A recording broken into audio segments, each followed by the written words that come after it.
Meklēja naudiņu. Gāja te no rīta pēc bulciņas uz Rimīšu un pazaudēja. O, kaut kas pīkst. Tepat ir. Reku viņi ir. 20 centi, reku ir. Un tev bulciņa būs, ne? Jā, man būs.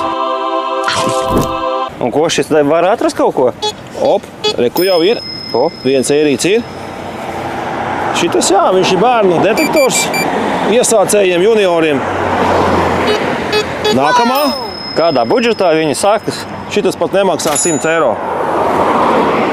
Viņš ņem aptuveni 10 cm zem zemes. Var būt arī citi priekšmeti, kādi pudeļu korķi vai nagls. Tie arī pīkstēs. Bet mazliet pacietības un 1 eiro. Tas ir tik vienkārši. Iedomājies pēc festivāla, kur lielie visi tērē naudiņu un bērni no rīta, kas sāka šito staigāt, tur var tādas dievzīmes atrast.